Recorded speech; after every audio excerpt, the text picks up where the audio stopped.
नमस्कार, मी सेजल पुरवार. बुलेटिनमध्ये तुम्हा सर्वांचं स्वागत. आणि बुलेटिनच्या सुरुवातीला महाकुंभ मेळ्यातून मोठी बातमी आहे, कारण उत्तर प्रदेशमधल्या प्रयागराजमधील महाकुंभ मेळ्यामध्ये चेंगराचेंगरी झाली आहे. या चेंगराचेंगरीमध्ये 10हून अधिक भाविकांचा मृत्यू सुद्धा झाला असल्याचं सध्या तरी कळतंय. तर ही भीती खरं तर व्यक्त केली जाते. अनेक भाविक जखमी झाले असल्याची देखील माहिती सध्या मिळते. याशिवाय जर आपण पाहिलं तर यावेळी जखमींना रुग्णालयात नेण्यासाठी ग्रीन कॉरिडॉर तयार करण्यात आलं असल्याचं आपल्याला बघायला मिळतंय. तर मौनी अमावस्येनिमित्त लाखो भाविक या ठिकाणी होते. सर्व भाविकांना संगम घाटावर स्नान करायचं होतं, त्यामुळे गर्दी वाढली आणि चेंगराचेंगरी झाल्या. दरम्यान मौनी अमावस्येनिमित्त होणारं अमृत स्नान रद्द करण्याचा निर्णय आखाडा परिषदेने घेतला.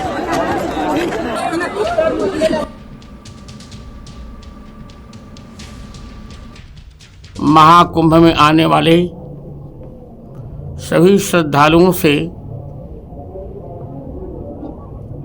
अनुरोध कर रहा हूं कि आज क्षमता से अधिक भीड़ आ गई है प्रयागराज में. इसे संगम का आग्रह छोड़ दें कि आज का अमृत स्नान निरस्त कर दिया जाए. और मैं भी भगवान से प्रार्थना करता हूं कि सबका मंगल हो. नेमकं काय झालं, काय घडलं या संदर्भातल्या या प्रतिक्रिया आपण बघितल्या. मात्र प्रयागराजमधल्या चेंगराचेंगरीच्या घटनेची पंतप्रधान मोदींनी आता 3 वेळा माहिती घेतलेली आहे, दखल त्यांनी घेतलेली आहे. तर मोदींची उत्तर प्रदेशचे मुख्यमंत्री योगी आदित्यनाथ यांच्यासोबत फोनवरून चर्चा झालेली आहे. याशिवाय जर आपण बघितलं तर जखमींवर सुरू असलेल्या उपचाराची माहिती त्यांनी घेतली आहे. केंद्रीय गृहमंत्री अमित शहा यांनी देखील योगी आदित्यनाथ यांच्याकडून चेंगराचेंगरीच्या घटनेचा आढावा आता घेतलेला आहे.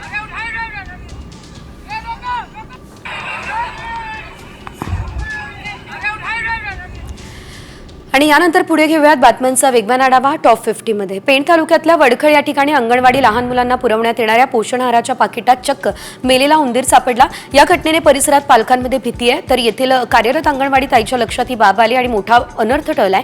या घटनेने बालकांच्या आरोग्याचा प्रश्न ऐरणीवर आलाय.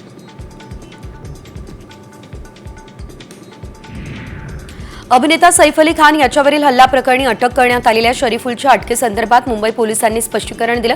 आम्ही पकडलेल्या आरोपीने सैफप्रती हल्ला केलाय असा दावा मुंबई पोलिसांनी केलाय. आरोपी विरोधात आमच्याकडे भक्कम पुरावे असून तपास योग्य दिशेने सुरू आहे असंही मुंबई पोलिसांनी म्हटलं.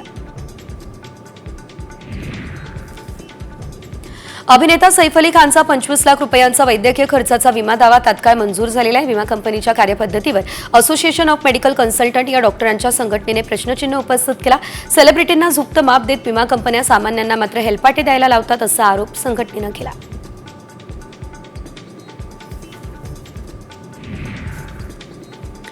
मुंबई महापालिकेच्या जलशुद्धीकरण केंद्रातील फिल्टरमध्ये बिघाड झालेला आहे आणि या बिघाडामुळे अस्वच्छ पाणी पुरवठा होतोय. समाज माध्यमांद्वारे हे प्रसारित केलं जाते. पालिकेने मात्र हे आरोप फेटाळले. मुंबईकरांना निर्जंतुकीकरण केलेल्या स्वच्छ पाण्याचा पुरवठा होतोय हा दावा महापालिका प्रशासनानं केलाय. म्हाडाच्या पुणे या मंडळातर्फे पुणे, पिंपरी चिंचवड आणि पीएमआरडीएसह सोलापूर जिल्ह्यातील विविध गृहनिर्माण योजनेतील 3665 घरांची लॉटरी 29 जानेवारी रोजी काढण्यात येईल. पुणे जिल्हा परिषद सभागृहात गृहनिर्माण मंत्री एकनाथ शिंदे यांच्या हस्ते लॉटरी काढली जाईल. यासाठी 71,674 अर्ज प्राप्त झाले आहेत. विठ्ठल रुक्मिणी मंदिर समितीने नवविवाहित जोडपं, स्थानिक नागरिक आणि दिव्यांगांना व्हीआयपी दर्शन देण्याचा निर्णय घेतला. स्थानिक नागरिकांना सकाळी 6 ते 7 आणि रात्री 10 ते 10:30 वाजेपर्यंत दर्शनाला सोडलं जाईल. याची अंमलबजावणी उद्यापासून केली जाईल.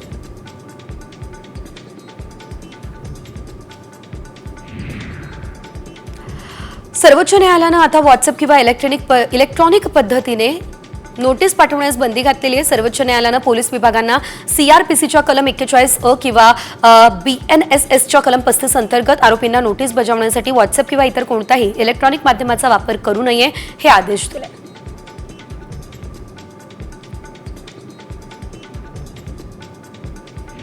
टोरेस घोटाळा प्रकरणी आर्थिक गुन्हे शाखेने मोठी कारवाई केलेली आहे. युक्रेनियन अभिनेता आर्मेन अटाईनला अटक केली. टोरेस प्रकरणातील युक्रेनियन सूत्रधारांना मदत केल्याचा ठपका या अभिनेत्यावर आहे. आतापर्यंत टोरेस प्रकरणी ही 6वी अटक झाली आहे.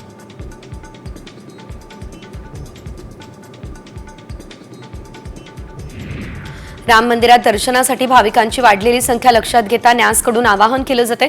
भाविकांनी 15 ते 20 दिवसांनी दर्शनासाठी यावं असं आवाहन केलेलं आहे। कुंभमेळ्यासाठी आता आलेले भाविक मोठ्या संख्येने अयोध्येत येत असल्यानं मोठी गर्दी या ठिकाणी झाली आहे।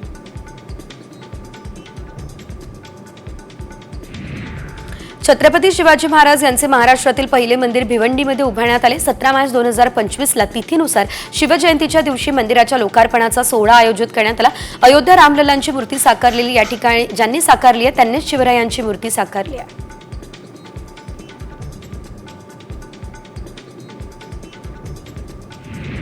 मुंबईमधील सिद्धिविनायक मंदिरात भाविकांसाठी ड्रेस कोड लागू झालेला आहे। भारतीय परंपरेला साजेसे असे कपडे घालावे हा निर्णय सिद्धिविनायक मंदिर न्यासानं घेतलाय। त्यामुळे आता सिद्धिविनायक मंदिरात दर्शनासाठी जाण्यासाठी पारंपरिक वेश परिधान करूनच जावं लागणार आहे।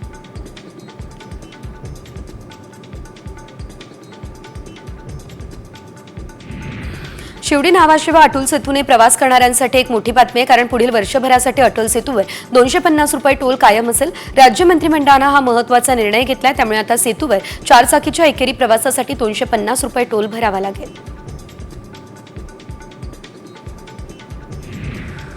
ठाण्यात 81 शाळा बेकायदा असल्याची यादी ठाणे महापालिकेने दिली। शाळा बंद न केल्यास फौजदार कारवाई करण्याचा इशाराही महापालिकेचा आहे।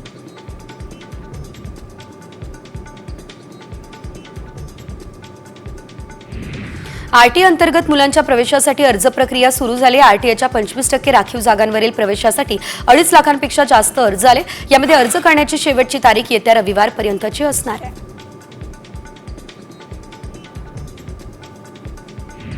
टीम इंडियाचा स्टार गोलंदाज बुमराहला आयसीसीचा test cricketer of the year पुरस्कार मिळालाय। आता बुमराहला गारफील्ड सोबत ट्रॉफी देण्यात जाणार आहे। याशिवाय जो वर्षातला सर्वोत्कृष्ट क्रिकेटपटूचा आयसीसीद्वारे दिला जाणारा हा सन्मान आहे तो बुमराहला मिळेल।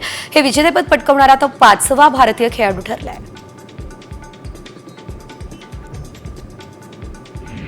पुण्यात होणाऱ्या भारत विरुद्ध इंग्लंड सामन्याचे 100% तिकीट विक्री झाले। येत्या शुक्रवारी खरं तर हा सामना होणार आहे। भारत विरुद्ध इंग्लंड T20 सामना पुण्यात रंगणार आहे आणि पुण्यातील गहुंजे स्टेडियममध्ये हा सामना आहे। महाराष्ट्र क्रिकेट असोसिएशनचे अध्यक्ष रोहित पवारांनी तिकीट संपल्याची माहिती सोशल मीडियावर दिली आहे। चेंबूर ते संत गाडगे महाराज चौक या मोनोरेल मार्गावर ऑगस्ट 2025 पासून आणखी 10 नवीन गाड्या प्रवाशांच्या सेवेत दाखल होतील। त्याचं नियोजन महामुंबई मेट्रो संचलन मंडळानं केलं। यातून मोनोमार्गावरती प्रवास करणाऱ्या प्रवाशांना दिलासा मिळणार आहे।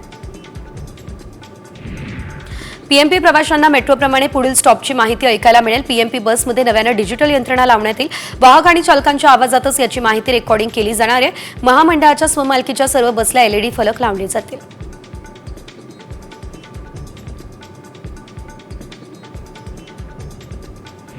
पुण्यातून महाकुंभाला जाणाऱ्या बस रेल्वे गाड्या फुल झाल्या। पुण्यातून फेब्रुवारीमध्ये प्रयागराजसाठी 400 खासगी बसेस आणि 12 ते 13 रेल्वे गाड्या धावणार आहेत।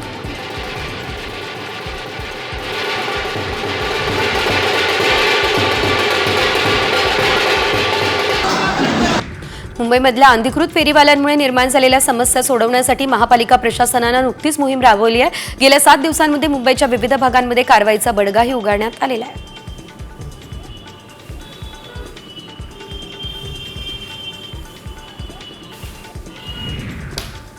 यानंतर आपण एक मोठी बातमी बघूया, ती म्हणजे राज्यातला शैक्षणिक दर्जा खालावलेला आहे, कारण राज्यातल्या निम्म्या विद्यार्थ्यांना साधं गणितही जमत नाही।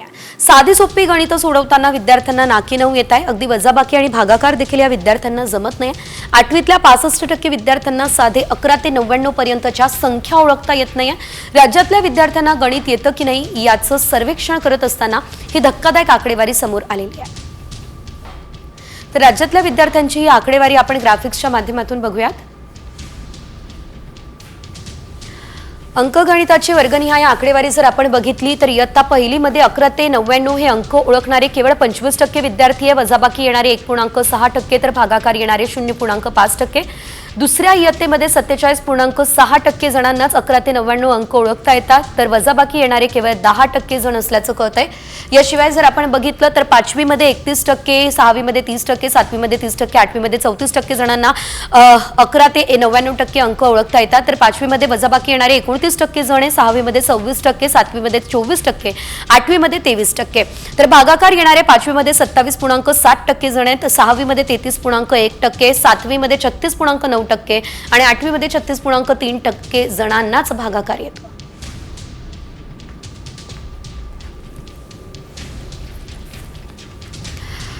तर ही आकडेवारी जी आपण आपल्या टेलिव्हिजन स्क्रीनवर पाहिली आहे ही आकडेवारी सर्वांच्याच डोळ्यात अंजन घालणारी आहे. त्यामुळे गणितासारख्या विषय सोप्या पद्धतीने शिकवला गेला तर गणित हे संकट नाही तर संधी वाटू लागणार आहे. यासोबतच पुढे इतर काही मोठ्या आणि महत्त्वाच्या बातम्यांचा वेगवान आढावा. सरपंच देशमुखांच्या कुटुंबियांनी जरांगेंची भेट घेतलेली. जरांगेंच्या उपोषणाचा आजचा 4था दिवस आहे. जरांगेंची तब्येत खालावली आहे. यावेळेस देशमुख कुटुंबाने जरांगे पाटलांना पाणी पिण्याची विनंती केली. वैभवी देशमुखच्या हाताने 1 ग्लास पाणी जरांगे प्यायले. धाराशिवमध्ये मराठा आंदोलक आक्रमक झाले. जिल्हाधिकारी कार्यालयात स्वतःला कोंडून घेत आंदोलन केलं. जिल्हाधिकारी सचिन ओंबासे यांच्या कार्यालयाबाहेर आंदोलन सुद्धा करण्यात आलं.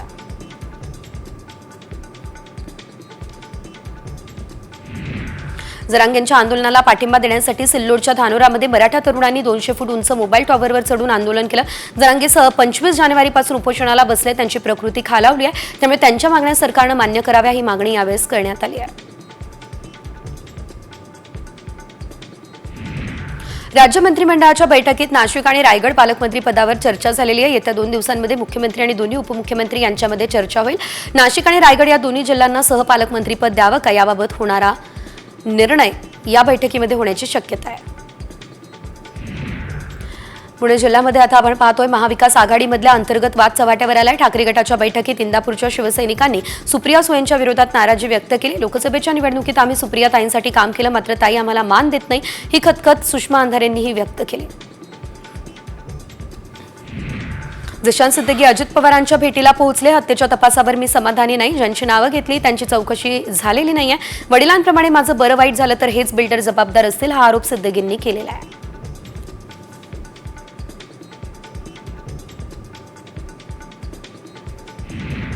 कणकवलीत महसूल अधिकाऱ्यांच्या कक्षातच मायनिंग व्यावसायिकांकडून हप्ते वसुली सुरू असल्याचा आरोप ठाकरे गटाचे जिल्हा प्रमुख सुशांत नाईक यांनी केला.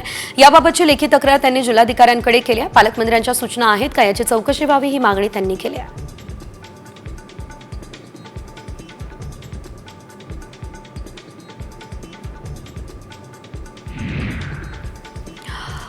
अंबरनाथ या ठिकाणी ड्राय डेच्या दिवशी आता अवैधपणे मद्यविक्री केली जाते. मात्र अवैधपणे मद्यविक्री करणाऱ्या दोघांवर कारवाई झाली आहे. पोलिसांनी त्यांच्याकडून 40,000 रुपयांचा मद्यसाठा जो आहे तो आता ताब्यात घेतलेला आहे. याशिवाय देशी विदेशी मद्याचा साठा जप्त केलेला आहे.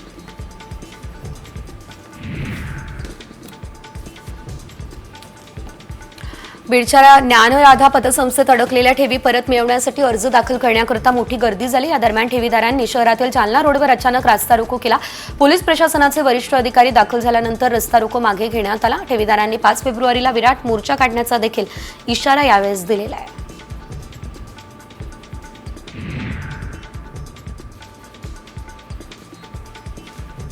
यंदाच्या हंगामामध्ये रायगड जिल्ह्यातून मुंबई बाजारात पहिला आंबा पाठवण्याचा मान अलिबाग तालुक्याला मिळाला. अलिबाग तालुक्यातील नारंगी गावातील बागायतदार वरुण पाटील यांनी 2 डझन नग असलेल्या हापूसच्या 4 आणि केशर आंब्याची 1 पेटी अशा 5 पेटी आंबा मुंबई बाजारात पाठवला आहे.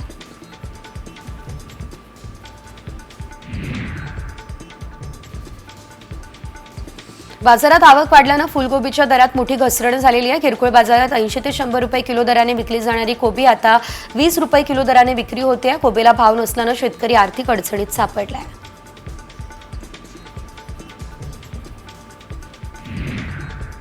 किरकोळ बाजारात 40 रुपये किलो दराने विक्री होत असलेल्या गाजराची घाऊक विक्री 20 ते 25 रुपये किलो मागे होती. यंदा सोयाबीन काढणीच्या वेळी आणि नंतर देखील पावसाची संततधार सुरू आहे आणि असं असल्यानं गाजर लागवडीचा हंगाम काहीसा लांबणीवर पडलाय.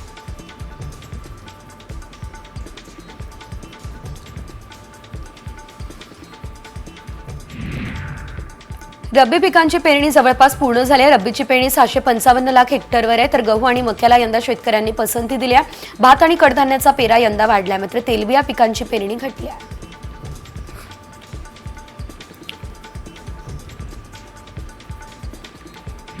देशातील हरभरा पेरणी 2.5 लाख हेक्टरने वाढून 98,55,000 हेक्टरवर गेली आहे. लागवड गेल्या वर्षीपेक्षा वाढली तरी सरासरी क्षेत्रापेक्षा लागवड कमीच आहे. हरभरा पिकाला पोषक हवामान असल्यानं उत्पादनात वाढीचा देखील अंदाज व्यक्त केला जातोय.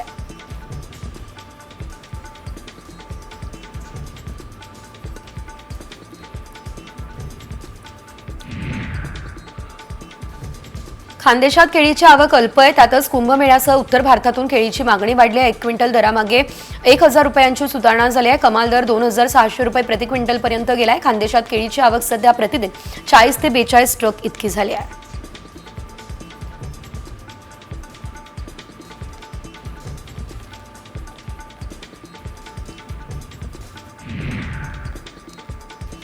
देशातील साखर उत्पादनात घट होण्याची शक्यता आहे. तसंच महाराष्ट्र आणि कर्नाटकमधील ऊस गाळप हंगाम मार्च अखेरीस संपण्याची शक्यता महासंघाकडून वर्तवली जाते.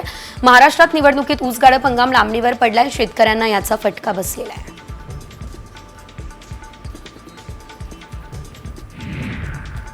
लातूरमधील हमीभाव खरेदी केंद्राबाहेर सोयाबीन उत्पादक शेतकऱ्यांनी गर्दी केली. खरेदी केंद्राबाहेर वाहनांच्या 2 ते 3 किलोमीटरच्या रांगा लागल्या.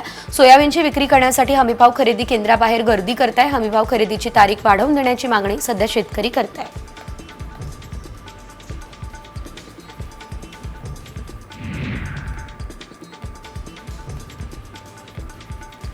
नंदुरबारमध्ये आता वाढत्या उष्णतेचा पपईला फटका बसतोय. विषाणूजन्य रोगांचा प्रादुर्भाव झालाय. मोठ्या प्रमाणात पानं गळालेली आहे. फळं उघडी पडल्या. त्यामुळे फळं खराब होण्यापासून वाचवण्यासाठी शेतकरी फळावर आच्छादन लावतायत. सध्या पपईला 17 ते 20 रुपये प्रति किलोचा दर आहे.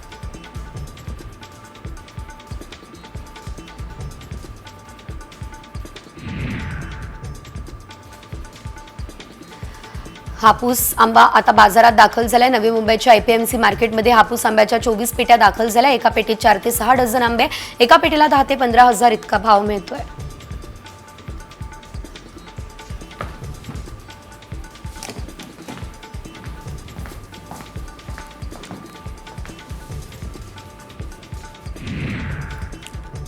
आणि यानंतर बातमी मराठा आंदोलक मनोज जरांगेंसंदर्भातली आहे. जरांगेंनी सलाईनद्वारे उपचार घेतलेले आहेत. आमरण उपोषणाच्या 4थ्या दिवशी त्यांची प्रकृती खालावली आणि त्यामुळे डॉक्टरांनी काल मध्यरात्री त्यांना सलाईन लावलं. काल आमदार सुरेश धस यांनी अंतरवाली सराटीत मनोज जरांगे यांची भेट सुद्धा घेतलेली आहे. यावेळेस त्यांनी जरांगेंना सलाईनद्वारे उपचार घेण्याची विनंती केली. दरम्यान जरांगेंच्या उपोषणाचा आजचा 5वा दिवस आहे. मराठा समाजाला ओबीसीतून आरक्षण देण्याच्या मागणीसाठी जरांगेंनी आंदोलन सुरू केलेलं आहे आणि त्या दरम्यानच आता त्यांनी काल सलाईनद्वारे उपचार घेतलेत.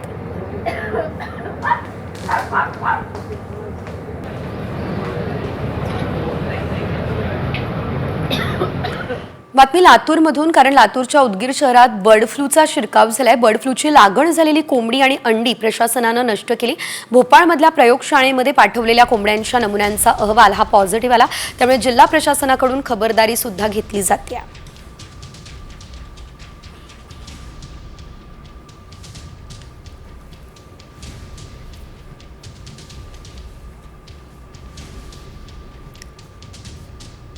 तर जरीही राज्यातल्या अनेक शहरांमध्ये बर्ड फ्लूचा शिरकाव होत असला तरी देखील नागरिकांनी घाबरून जाऊ नये, मात्र काळजी घ्यावी. यासोबत इतर काही मोठ्या आणि महत्त्वाच्या अपडेट्स वेगवान स्वरूपात. ई लर्निंग शाळा पूर्ण करण्यासाठी पुणे महापालिकेकडे पुरेसा निधी उपलब्ध नाहीये. त्यामुळे आता मनसे विद्यार्थी सेनेच्या वतीने भीक मागो आंदोलन करण्यात आलं. शाळेच्या बांधकामाबाबत अत्यंत निष्काळजीपणा आणि सुस्त असणाऱ्या पालिकेच्या प्रशासनाला जागं करण्यासाठी नागरिकांकडून भीक मागून पालिकेच्या निषेधार्थ आंदोलन करण्यात आलं.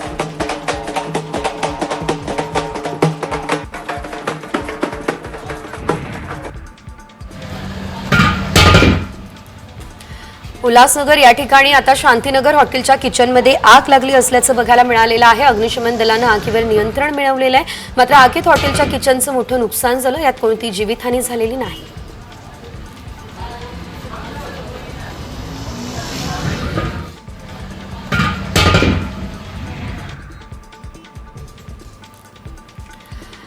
मुंबई आंतरराष्ट्रीय विमानतळावरून तब्बल 22 कोटी रुपयांचे कोकेन आता जप्त करण्यात आलेले आहेत. महसूल गुप्तचर संचालनालयानं तिघांविरोधात कारवाई केली. तिघांनाही रुग्णालयामध्ये दाखल करण्यात आलेलं आहे. तर कोकेनच्या 170 कॅप्सूलही काढण्यात आलेल्या आहेत.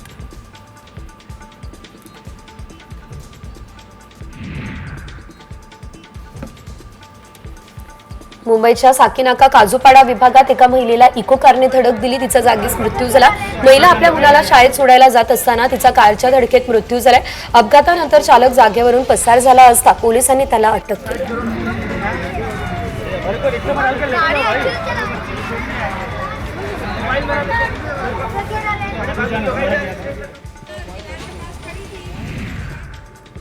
बातमी पुण्यातून आहे, कारण पुण्यात गाडी तोडफोडीचं सत्र सुरू आहे. 4 चाकी आणि रिक्षाची तोडफोड झालेली आहे. शहरात तोडफोडीचं सत्र वारंवार घडत आहे. तर पुण्यातील पर्वती पोलीस स्टेशन हद्दीत ही घटना घडली. आज सकाळी 7 ते 8 वाहनांची तोडफोड झाली आहे. अधिकचा तपास या संदर्भात पोलीस करतायत. आमची गाडी फोडलेली नाही सर. सकाळी 6 वाजता गाडी फोडलेली. ते म्हणले 10-15 गाडी फोडलेली आहे. गाडी काचा तोडले सगळे गाडींचे. कशामुळे केलंय, काय कोणी केलंय काय माहितीच नाही सर. कोण आलं तर कोण नाही. सकाळी फोडून गेली आमची गाडी.